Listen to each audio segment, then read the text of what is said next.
Hello everyone, welcome back to my channel and you are watching gardening with Suchi.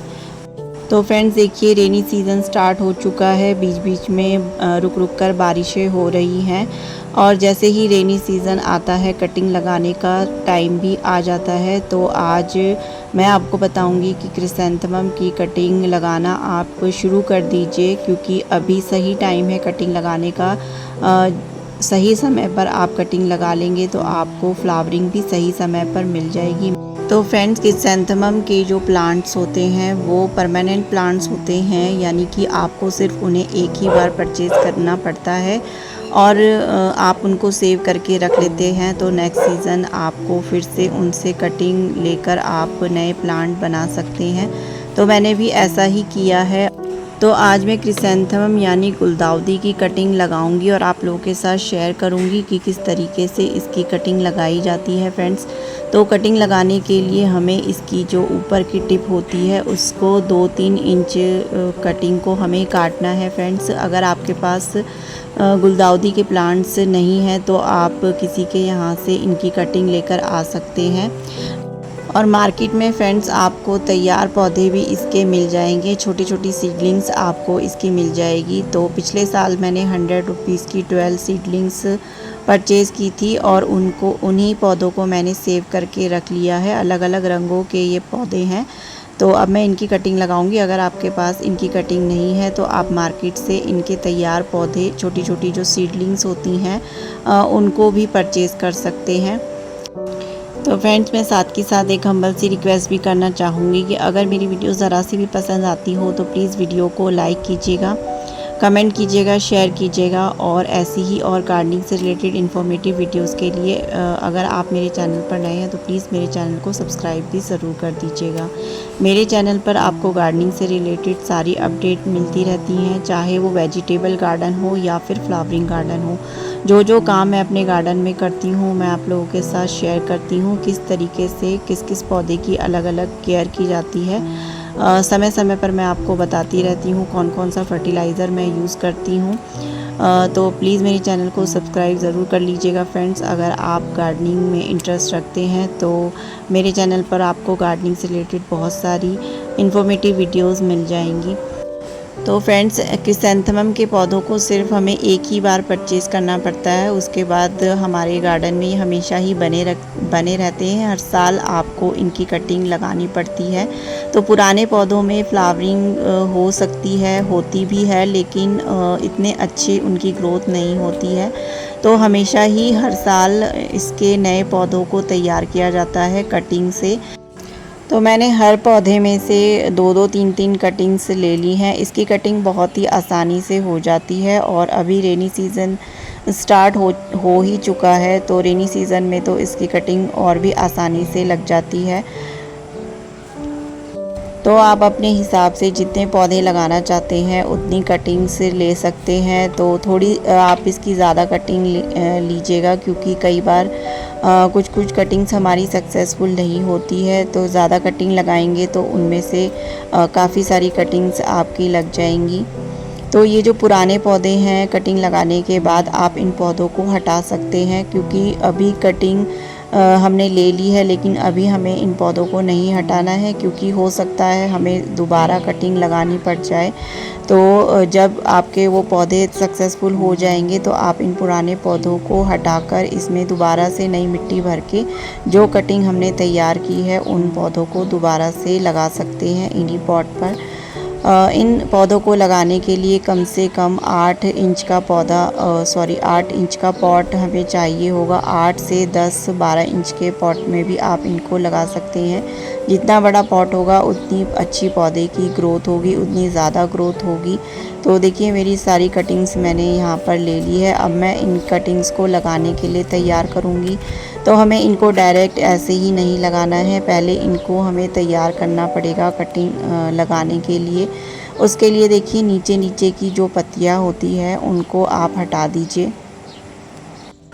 तो नीचे की सारी पत्तियों को हटाने के बाद सिर्फ ऊपर की 2-3 पत्तियों को ही आप रहने दीजिएगा। और कटिंग्स लगाने के लिए यहाँ पर देखिए, मैंने डिस्पोज़ल कप्स ले लिए हैं और इनमें मैंने कर दिए हैं ड्रेनेज होल। तो इस तरीके के डिस्पोज़ल कप में कटिंग लगाना बहुत आसान होता है, क्योंकि इसमें कम मिट्टी आती है। और अलग अलग कप में कटिंग लगाने का फ़ायदा ये होता है कि जब हम इनको दूसरे बड़े पॉट में शिफ्ट करते हैं तो आसानी से ये शिफ्ट हो जाते हैं। तो देखिए मैंने सारी कटिंग्स को तैयार कर लिया है और इन सभी कटिंग्स को मैं लगा लूँगी। और कटिंग लगाने के लिए मीडिया यहाँ पर मैं लूँगी सैंड, यानी कि कंस्ट्रक्शन सैंड होती है जो, उसका हम यहाँ पर इस्तेमाल करेंगे। आप मिट्टी और सैंड दोनों को मिक्स करके भी यूज़ कर सकते हैं। मेरे पास रेत है, इसलिए मैं सिर्फ रेत का ही इस्तेमाल कर रही हूँ। रेत में कटिंग बहुत आसानी से लग जाती है और आपकी कटिंग ख़राब भी नहीं होती है। अगर आप मिट्टी में कटिंग्स लगाते हैं तो कई बार वो हमारी ख़राब हो जाती हैं, लेकिन रेत में कटिंग लगाने से उसका जो सक्सेसफुल रेट होता है वो काफ़ी ज़्यादा होता है। तो मैं इस तरीके से देखिए सारे कप्स को भर लूँगी। तो अगर आपके पास रेत नहीं है तो आप मिट्टी में भी इन कटिंग्स को लगा सकते हैं। मेरे पास यहाँ पर रेत है तो मैं रेत का इस्तेमाल कर रही हूँ। अगर आपके पास रेत नहीं है तो आप मिट्टी में भी इन कटिंग्स को लगा सकते हैं। तो मैंने देखिए एक एक करके सारे कप्स को भर लिया है। और कप्स को रखने के लिए मैंने देखिए यहाँ पर टोकरी का इस्तेमाल किया है। इसको यूज़ करने का एक फ़ायदा ये है कि एक साथ मैं इन कप्स को उठा सकती हूँ। तो आप भी अगर आपके पास अवेलेबल हो तो इस तरीके की टोकरी या ट्रे में आप एक साथ इन कप्स को रख सकते हैं। कटिंग लगाने से पहले मैं यहाँ पर सारे कप्स में पानी डाल रही हूँ, ताकि जो भी हमारी रेत है वो अच्छे से बैठ जाए। तो देखिए सभी कप्स को पानी से अच्छे से आपको भिगो लेना है।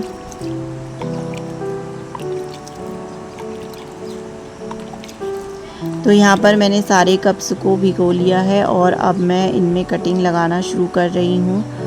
तो देखिए मैं यहाँ पर एक कप में एक कटिंग लगाऊंगी। उससे ये फ़ायदा होगा कि जब मैं इनको बड़े पॉट में लगाऊंगी तो मुझे मतलब आसानी होगी इनको लगाने के लिए।